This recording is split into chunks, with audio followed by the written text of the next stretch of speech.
మోసాలను కంపెనీల మోసాలను ఇవ్వాలి అంతర్జాతీయ మార్కెట్ ధర అంతర్జాతీయ మార్కెట్ ధర కోకో గింజల ప్రాసెసింగ్ యూనిట్స్ వెంటనే కోకో గింజల ప్రాసెసింగ్ యూనిట్స్ వెంటనే రైతులను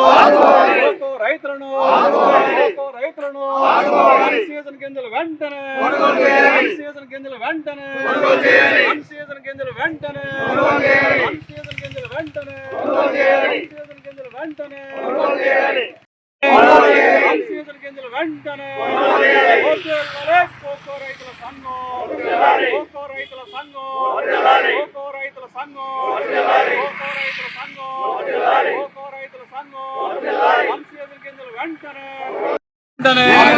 విదేశీ కోకో గింజల దిగుమతులు వెంటనే ఆదుకోవాలి కోకో రైతులను ఆఫీస్ ముందు కోకో రైతులు అందరం కలిసి ఒక మెమరాండాన్ని ఎంఆర్ఓ గారికి ఇవ్వడం కోసం రావడం కూడా జరిగింది. గత సంవత్సరంలో ఉన్నటువంటి గింజలన్నీ రైతుల దగ్గర గుట్లగా పేరుకుపోయి ఉండి అవి కొనుగోలు చేయకపోవడం వలన రైతాంగం చాలా నష్టపోతా ఉన్నారు. ఆ గింజలను వెంటనే కొనుగోలు చేయాలని చెప్పేసి డిమాండ్ చేస్తా ఉన్నాం. ఒకవేళ కంపెనీలు రేటు విషయంలో ఏదైనా వెనకడుగు వేస్తే మరి మార్కెట్లో ఏ రేట్ అయితే ఉందో ఆ రేటు ప్రకారం గవర్నమెంటే వీటిని కొని ప్రొక్యూర్ చేసి మరి చేయాల్సినటువంటి అవసరం కూడా ఉంది. ఎన్నో పంటలకి మరి గవర్నమెంట్ రకరకాల ఇబ్బందులు వచ్చినప్పుడు కోట్ల రూపాయలు ఇచ్చి ఆదుకున్న సందర్భం ఉంది. కాబట్టి ఇట్లా కోకో గింజలను కూడా మొట్టమొదటిసారిగా మరి మాకు మార్కెట్ రేట్ ప్రకారం కోకో గింజల్ని గవర్నమెంట్ అయినా సరే ప్రొక్యూర్ చేయమని చెప్పేసి డిమాండ్ చేస్తా ఉన్నాం.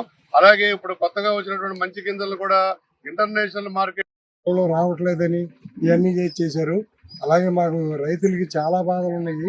కోతులు కానీ లేకపోతే ఈ కూలీల బాధ కానీ అన్నీ ఉన్నాయి. దాన్ని ఇప్పుడేమో అనుకున్న విధంగా గింజలు రావట్లేదని ఏమో వాళ్ళు చెప్తున్నారు. క్వాలిటీ అనేది 3-4 రోజుల్లోనే తేడా వచ్చేస్తుందని చెప్తున్నారు.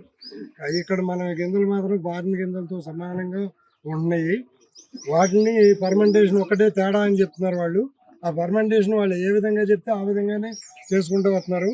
ఇప్పుడు వరకు లేనిది వాళ్ళకి కావాలని చేస్తున్నారని చెప్పి మేమందరం మొత్తం అందరం రైతులందరినీ ఏకం చేసి మనం బాగానే చేసినా కూడా వాళ్ళు మంచి రేట్ ఇవ్వట్లేదు అని చేత గవర్నమెంట్కి ఇవన్నీ రిప్రజెంట్ చేసి గవర్నమెంట్ కూడా వాళ్ళు కొనేలాగా చేసి ఆదుకుని తర్వాత దాని డిఫరెన్స్ అమౌంట్ ఏదైనా ఉంటే కొంత ఈ సంవత్సరమే కాంపెన్సేట్ చేస్తే నెక్స్ట్ ఇయర్ నుంచి అందరూ కూడా బాగానే చేస్తారు కనుక అసలు ఇప్పటి నుంచే అసలు మొదటి నుంచి చేస్తున్నారు. ఎవరైనా కొంతమంది చేయట్లేదని వాళ్ళు చెప్తున్నారు. దాన్ని వాళ్ళు కొంచెం చూసుకుని గిన్నెల్ని ఇచ్చేస్తే అందరూ బాగానే చేస్తారు. ఈ ఫర్మెంటేషన్కి దానికి ఎట్లా చేయాలనేది ఈ రోజు వరకు కరెక్ట్గా లేదు. అది వాళ్ళు ఇప్పుడు చెప్పిన దాని ప్రకారం అందరూ తయారవుతారు. దాన్ని ఈ ప్రకారం చేసి ముందు రైతులను ఆదుకుని వాళ్ళకి సరిపడగా ముందు ఆ గింజలు కొనేటట్టుగా చూసి పాత గింజ అంతా వెళ్ళిపోయాడు. పాత గింజ అంటే ఏం లేదండి, ఆగస్టు వరకు అందరూ ఇచ్చేశారు. ఆగస్టు నుంచి సెప్టెంబర్ వరకు ఇది పడిన గింజలు మాత్రమే ఉన్నాయి. వాటిని ఇచ్చేసుకొని కొంచెం రైతుల్ని కొంచెం ఇచ్చేస్తే దాన్ని ఫర్దర్గా రైతులు దీన్ని వేసి ముందుకు తీసుకెళ్తారు. ఎందుకంటే మనం ఇంపోర్ట్ చేసుకోవడానికి మనకు పండేదానికి 5వ వంతు మాత్రమే మనకు పండుతున్నాయి. ఉన్న 4 వంతులు పండట్లేదు. దాన్ని అంతా ఇంపోర్ట్ చేసుకుంటున్నారు. దాని మీద కూడా ఇంపోర్ట్ మీద కూడా ట్యాక్స్ చేసుకుంటే గవర్నమెంట్కి ఆదాయం వస్తుంది. ఆదాయం వచ్చినప్పుడు మనకెందుకు సరైన రేటు మనకి వాళ్ళు ఇవ్వగలుగుతారు. ఎప్పుడైతే అక్కడ దానికి ట్యాక్స్ లేదన్నారో వాళ్ళు ఇక్కడ గింజల్ని దాంతో పాటు కూడా కోరకుండా వాళ్ళు మనల్ని మాయ చేస్తున్నారు. ఆ మాయలు అన్నీ కొంచెం మీరు అబ్జర్వ్ చేసి గవర్నమెంట్కి రిప్రజెంట్ చేయడానికని మేము వచ్చాము. అలాగే హార్టికల్చర్ వాళ్ళకి ఇవన్నీ చెప్తున్నాము. మీరు ఇదంతా కొంచెం తొందరగా చేస్తే రైతులందరూ ఇదవుతారు. లేకపోతే మీ మందే దిగుమతులు అలాగే పౌడరు బట్టర్ను కూడా దిగుమతులు నిలుపుదల చేసి ఇక్కడున్న కోకో రైతుల్ని ఆదుకోవాలని చెప్పేసి ఈరోజు రేపు కూడా రాష్ట్ర వ్యాప్తంగా కోకో రైతులందరూ కూడా ఆంధ్రప్రదేశ్ కోకో రైతుల సంఘం ఆధ్వర్యంలో మండల తహసీల్దార్ కార్యాలయం వద్ద అట్లాగే గ్రామ కూడల్లో రాస్తా రోకోలు ఇట్లాంటి కార్యక్రమాలకి ఇవాళ ఆంధ్రప్రదేశ్ కోకో రైతుల సంఘం ఆధ్వర్యంలో జరిగిన రాష్ట్ర సదస్సు పిలిపివ్వడం జరిగింది. అందులో భాగంగానే ఈరోజు పెదవేగి మండల తహసీల్దార్ కార్యాలయం ముందు ఈరోజు కోకో రైతులందరూ కూడా పెద్ద ఎత్తున ఆందోళన చేస్తూ ఉన్నాం, ధర్నా చేస్తూ ఉన్నాం. గత నెల రోజులుగా కోకో రైతులందరూ కూడా రోడ్డు ఎక్కి మా అన్సీజన్ గింజలు కొనుగోలు చేయండి, కంపెనీలు మోసాలు చేస్తూ ఉన్నాయి, సిండికేట్గా మారిపోయినాయి, అంతర్జాతీయ మార్కెట్ ప్రకారం ధర ఇవ్వడం లేదు, రోజు రోజుకి ధర తగ్గించేస్తూ ఉన్నారు, కౌలుకు తీసుకున్న రైతులు నష్టపోతున్నారు, పెట్టుబడి పెట్టిన రైతులు నష్టపోతున్నారు. కాబట్టి గతంలో ఎన్నడూ లేని విధంగా కోకో రైతులు తీవ్రంగా నష్టపోతున్న సందర్భంలో వారిని ఆదుకునే విధంగా చర్యలు తీసుకోవడం చెప్పేసి గత నెల రోజులుగా కోకో రైతులు ఆందోళన చేస్తూ ఉంటే కనీసం పట్టించుకున్న పరిస్థితి లేదు. చర్చలు నడిపారు, కంపెనీలు వచ్చి ఎక్కడ కూడా కంపెనీలు మీ కోకో గింజలు కొంటామని చెప్పి కానీ లేకపోతే అంతర్జాతీయ మార్కెట్ ధర ఇస్తామని కానీ ఏమాత్రం కూడా హామీ ఇవ్వకుండా కంపెనీలు చాలా ఇష్టారాజ్యంగా వ్యవహరిస్తూ ఉన్నాయి. ఇది చాలా దుర్మార్గం అని చెప్పేసి మేము భావిస్తూ ఉన్నాం. చివరికి వాళ్ళు ఏం చెప్తున్నారంటే రైతు ఎంతో కష్టపడి కోకో గింజలు పండిస్తే ఆ గింజల్ని మీరు పచ్చళ్ళు పట్టుకోండి, ఊరగాయ పట్టుకోండి అని చెప్పేసి రైతులు ఎగతాళి చేస్తున్నారు కంపెనీల వాళ్ళు. మరి ప్రభుత్వానికి స్పందన ఉండాలి కదా అని చెప్పేసి మేము అడుగుతా ఉన్నాం. ఇది చాలా దుర్మార్గం. పచ్చళ్ళు పట్టుకోండి, ఊరగాయలు పట్టుకోండి అంటే మీరు ఊరగాయలు పట్టుకోవడానికి కోసం మా దగ్గర గింజలు కొంటారని చెప్పేసి అడుగుతా ఉన్నాం. ఇది చాలా దుర్మార్గమైన విషయం. కాబట్టి కష్టపడి పండించిన కోకో గింజల్ని అన్సీజన్ గింజలు కానీ సీజన్ గింజలు కానీ అంతర్జాతీయ మార్కెట్ ధర ప్రకారం గింజలు కొనుగోలు చేసి ఇవాళ కోకో రైతులను ఆదుకోవాల్సిన అవసరం ఉందని చెప్పేసి మేము భావిస్తూ ఉన్నాం. రెండోది, ఈ దేశానికి అవసరమైన కోకో గింజల్లో ఇక్కడ పండించే పంట 20% మాత్రమే, 80% మనం దిగుమతులు చేసుకుంటా ఉన్నాం. కాబట్టి కేంద్ర రాష్ట్ర ప్రభుత్వాలు స్పందించి ఈ దిగుమతులు నిలుపుదల చేసి ఇక్కడ గింజలు కొనుగోలు చేసిన తర్వాతే దిగుమతికి అనుమతి ఇవ్వాలి తప్ప ఇక్కడ రైతులు నష్టపోయే పద్ధతుల్లో దిగుమతికి అనుమతి ఇవ్వకూడదని చెప్పేసి కూడా ఈ సందర్భంగా మేము కోరుతా ఉన్నాం. కాబట్టి ఇప్పటికైనా ప్రభుత్వం ఒక మేరకు స్పందించింది, చర్చలు జరిపారు, ప్రభుత్వం దృష్టికి సమస్య వెళ్ళింది. కాబట్టి దీనికి తగినంత స్పీడ్గా ఇవాళ ప్రభుత్వం స్పందించి అన్సీజన్ గింజలు కొనే విధంగా, అంతర్జాతీయ మార్కెట్ ధర ఇచ్చే విధంగా. ఎందుకంటే ఇవాళ ఆఫ్రికా కంట్రీస్లో అన్సీజను, ఇక్కడ సీజను అయితే అంతర్జాతీయంగా చూస్తే మార్కెట్ ధర తగ్గుతుంది. ఈ సీజన్లో హైయెస్ట్ ధర ఏదైతే ఉన్నదో 900 వరకు ఉన్నదో ఆ ధర ఇచ్చి ఇక్కడ రైతులను ఆదుకోవాల్సిన అవసరం ఉంది. కిలో కోకో గింజలను 900 కొంటేనే ఇవాళ రైతు గట్టెక్కే పరిస్థితి ఉన్నది. కాబట్టి వాళ్ళ రకంగా లేకపోతే రైతు నష్టపోయే పరిస్థితి ఉన్నది.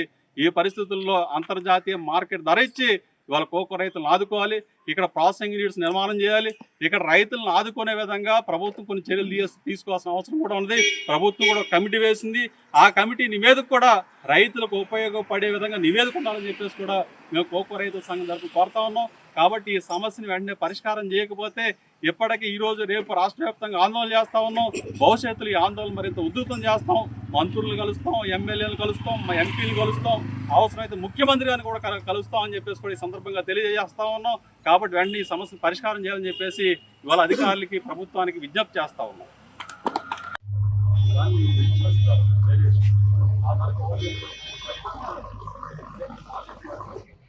గవర్నమెంట్ కంపెనీలకు కొంచెం ఇచ్చి అది ఇచ్చేస్తారు అంతే రైతు నష్టం. ఆ నష్టాన్ని ప్రభుత్వం నష్టపరిహారం ఇస్తే ఇప్పుడు క్వింటాల్కి 15,000-20,000 రైతుకు వచ్చిందంటే ఈ రైతు నిలబడడానికి అవకాశం ఉంది. అందుకోసం అది గవర్నమెంట్ వైపు నుంచి సబ్సిడీ లేకపోతే కొంత ఇచ్చేస్తారు. రైతు ఆడుకోకపోతే కంపెనీస్ మీద వదిలేస్తే రైతు మాత్రం నిలబడే పరిస్థితి ఉంది. నెక్స్ట్ సీజన్కి కోకో రైతులు ఇప్పటివరకు ఏదో ఒక సంవత్సరం ఏదో ధర వచ్చిందని చెప్పి ఎంతకాలం కష్టపడ్డారు. 150 రూపాయలు కోకో రైతులను కోకో రైతులను కోకో రైతులను కోకో రైతులను కోకో గింజలు వెంటనే కోకో గింజలు వెంటనే కోకో గింజలు వెంటనే కోకో గింజలు వెంటనే రైతులని కోకో గింజలు వెంటనే రైతులని కోకో గింజలు వెంటనే ఆదుకోవాలి. కోకో రైతులను కోకో రైతులను కల్పించాలి. కోకోకు మద్దతు ధర కోకోకు మద్దతు ధర కోకోకు మద్దతు ధర ఇవ్వాలి. అంతర్జాతీయ మార్కెట్ ధర కోకో రైతులకు అంతర్జాతీయ మార్కెట్ ధర కోకో రైతులకు ఆపాలి. విదేశీ కోకో గింజల దిగుమతులు విదేశీ కోకో గింజల దిగుమతులు విదేశీ కోకో గింజల దిగుమతులు విదేశీ కోకో గింజల దిగుమతులు ఆదుకోవాలి. కోకో రైతులను కోకో వర్ధిల్లాలి. కోకో రైతుల ఐక్యత కోకో రైతుల ఐక్యత కోకో రైతుల ఐక్యత కోకో రైతుల ఐక్యత. కోకో రైతుల సంఘం రాష్ట్ర కార్యదర్శి ఈరోజు కోకో గింజలు వెంటనే కొనుగోలు చేయాలని, అన్సీజన్ గింజలు వెంటనే కొనాలని, అలాగే అంతర్జాతీయ మార్కెట్ ప్రకారం ధర ఇవ్వాలని చెప్పేసి ఇవాళ ఏలూరు కలెక్టరేట్ ముందు కోకో రైతులందరూ కూడా ధర్నా చేయడం జరిగింది. మొన్న జరిగిన కోకో రైతుల రాష్ట్ర సదస్సు సందర్భంగా ఆంధ్రప్రదేశ్ కోకో రైతు సంఘం ఈ రోజు రేపు రాష్ట్ర వ్యాప్తంగా అన్ని మండలాల్లో కూడా పెద్ద ఎత్తున ధర్నాలు రాష్ట్రాలు కార్యక్రమాలు చేయాలని చెప్పేసి పిలిపివ్వడం జరిగింది. అందులో భాగంగా ఈరోజు ఏలూరు కలెక్టరేట్ ముందు కూడా కోకో రైతులందరూ కూడా ధర్నా చేసి ఇవాళ అధికారులకు వినతిపత్రం కూడా ఇవ్వడం జరిగింది. ప్రధానంగా ఇవాళ కోకో గింజలు కొనుగోలు చేయకపోవడం వల్ల, కంపెనీలు ఇష్టారాజ్యంగా వ్యవహరించడం వల్ల, కంపెనీలు సిండికేట్గా మారిపోవడం వల్ల ఇవాళ కోకో రైతులు తీవ్రంగా నష్టపోతూ ఉన్నారు. ప్రధానంగా లక్ష రూపాయలు పెట్టుబడి పెట్టి కౌలు తీసుకున్న కోకో కౌలు తీసుకున్న కౌలు రైతులు ఇవాళ పెద్ద ఎత్తున నష్టపోవాల్సిన పరిస్థితి ఏర్పడింది. ఇవాళ కనీసమైన పెట్టుబడి కూడా వచ్చే పరిస్థితి కనబడట్లేదు. మరి ఇట్లాంటి పరిస్థితుల్లో కోకో రైతులు తీవ్రంగా నష్టపోతున్నా సరే ఇవాళ అధికార యంత్రాంగం ప్రభుత్వం ఇవాళ ఆలస్యం చేస్తూ ఉన్నారు, తాసారం చేస్తూ ఉన్నారు. గత నెల రోజులుగా మేము కోకో రైతులందరూ కూడా రోడ్లెక్కి ఆందోళన చేస్తూ ఉన్నాం, పోరాటం చేస్తూ ఉన్నాం. అయినా సరే ప్రభుత్వం వైపు నుంచి ఇంతవరకు కనీసమైన స్పందన రావలేదు. ఇంకా లెక్కలు తీసుకోవడం, ఇంకా అధికారులు చర్చించుకోవడం జరుగుతూ ఉంది తప్ప గింజలు కొనుగోలు చేయకపోతే ఆ గింజలు కూడా అన్సేదన గింజలు క్వాలిటీ లేదంటున్నారు. మరింత క్వాలిటీ తగ్గిపోయే ప్రమాదం కూడా ఉన్నది. రెండోది రైతులు కూడా తీవ్రంగా నష్టపోయే పరిస్థితి ఉన్నది. ఇవాళ ఒక పెదవేగి మండలంలోనే 500 టన్నుల పైగా కోకో గింజలు అన్సేదన గింజలు రైతుల దగ్గర ఉండిపోయాయంటే ఎంత దారుణమైన పరిస్థితి ఉందో మనకు అర్థమవుతూ ఉంది. మరి ఇట్లాంటి పరిస్థితుల్లో కోకో గింజలు కొనుగోలు చేసే దానికోసం ప్రభుత్వం వెంటనే చర్యలు తీసుకోవాలి. కంపెనీలు కొనుగోలు చేయకపోతే రాష్ట్ర ప్రభుత్వమే కోకో గింజలు కొనుగోలు చేయాలని చెప్పేసి మేము కోరుతా ఉన్నాం. ఇవాళ రాష్ట్ర ప్రభుత్వం అవసరమైతే ధరల స్థిరీకరణ పథకాన్ని వర్తింపజేసి కంపెనీలు కొన్న గింజలు తక్కువ రేటు కొంటే దానికి ధరల స్థిరీకరణ పథకం ద్వారా వ్యత్యాసం ద్వారా రైతులు చెల్లించైనా సరే ఇవాళ ప్రభుత్వం ఆదుకోవాలని చెప్పేసి మేము రైతు సంఘం తరఫున డిమాండ్ చేస్తూ ఉన్నాం. ఇవాళ కోకో రైతు సంఘంగా ఈ రోజు రేపు పెద్ద ఎత్తున ఆందోళన చేస్తూ ఉన్నాం కాబట్టి ఎప్పటికైనా ప్రభుత్వం స్పందించాలని చెప్పేసి కోరుతా ఉన్నాం. విదేశీ కోకో గింజల దిగుమతులు నిలుపుదల చేయాలని చెప్పేసి విజ్ఞప్తి చేస్తా ఉన్నాం. అంతేకాకుండా కంపెనీలు సిండికేట్గా మారే విధానాన్ని అరికట్టాలని చెప్పేసి కోరుతా ఉన్నాం. అంతేకాకుండా ఇవాళ కోకో గింజలకి కనీసమైన ధరలు వచ్చే విధంగా మద్దతు ధరలు ప్రకటించాల్సిన అవసరం ఉందని చెప్పేసి కూడా భావిస్తా ఉన్నాం. కాబట్టి కోకో రైతుల యొక్క సమస్యలు చర్చించి పరిష్కారం కోసం అన్ని రకాల చర్యలు ప్రభుత్వం అంటే తీసుకోకపోతే ఈ ఆందోళన, ఈ పోరాటం మరింత ఉధృతం అవుతుందని చెప్పేసి కూడా ఈ సందర్భంగా మేము తెలియజేస్తా ఉన్నాం.